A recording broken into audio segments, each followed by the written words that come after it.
name is Juliette Desplat. I'm head of modern collections at the National Archives, and I'm the Foreign Office record specialist. The Foreign Office is the government department responsible for foreign affairs and relations with foreign countries. And in Foreign Office documents, you find a whole range of different material.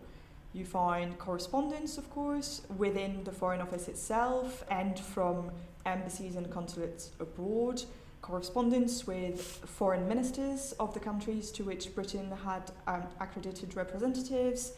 But you find also maps and posters and photographs and really different things that show the wealth and the importance of foreign affairs for Britain. The Foreign Office was created in 1782, and the documents in Foreign Office collections go up to present day. Before we look at our examples from this collection, please note that our documents have a unique reference, so we can use our catalogue to find them. The first document we have is actually not a Foreign Office document, but it's important because it puts things in context a bit. It is a photograph of Nicholas II, Tsar of Russia, and the Prince of Wales, his cousin, the future King George V. The two families had very close ties. Nicholas' mother, Dagmar of Denmark, was the sister of Alexandra, Queen Alexandra of Britain. And the Tsarina Alexandra, the wife of Nicholas II, was a granddaughter of Queen Victoria. And actually, if you look at the photograph here, the Prince of Wales and his cousin, his Russian cousin, look absolutely identical. This photograph was taken in 1909, and it was a very different time from what would happen about 10 years later. So if you fast forward to 1917, Russia is about to sign a separate peace with Germany. In Britain, that was a big concern.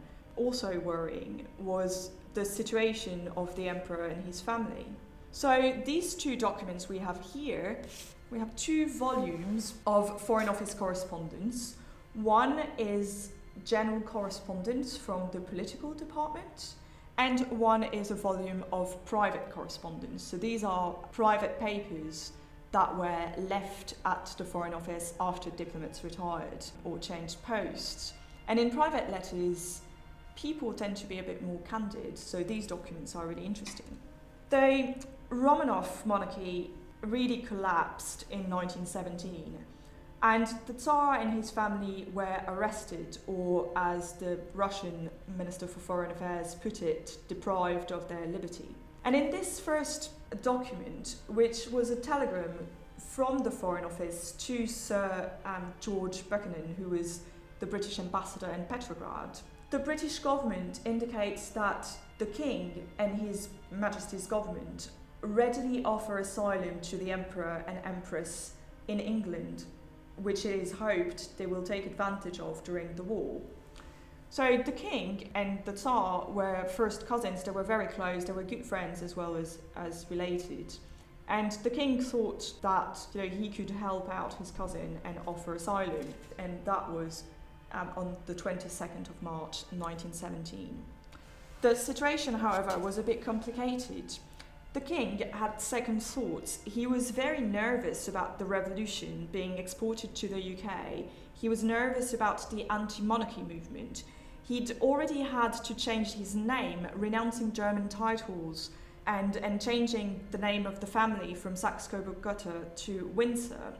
So this second document, dated 6th of April 1917, so not too long after the first one we've seen. The King has changed his mind, and his private secretary writes to the Foreign Secretary, Lord Balfour, "The King wishes me to write again on the subject of my letter of this morning. He must beg you to represent to the Prime Minister that from all he hears and reads in the press, the residence in this country of the ex-Emperor and Empress would be strongly resented by the public." So the invitation that had been extended to the Tsar and his family to come and seek asylum in Britain was withdrawn. On the 30th of April 1918, the Romanovs were transferred to their final destination, the town of Yekaterinburg and Ipatiev House, which ominously became known as the House of Special Purpose. On the 17th of July 1918, they were all executed. These documents are really important to understand one of the aspects of the Russian Revolution, because these documents show that political concerns went above family links, and the asylum extended to Nicholas II and his family might or might not have saved him and them all, but you can't really help but wonder. These documents are in our collections at the National Archives because they are part of the Foreign Office collection. The first document is a telegram sent from the Foreign Office to the British ambassador in Russia. The second document is a private letter from the King's private secretary to the Secretary of State for Foreign Affairs. And these are the types of documents that you will find in Foreign Office collections. Now, don't forget, we've only looked at 3 documents on this period of history. And our collections, because they're Britain-centred, will not give you the Russian perspective. So that's really something to bear in mind when you look at the history of the Russian Revolution. What we have here at the National Archives will give you a very British view of the events.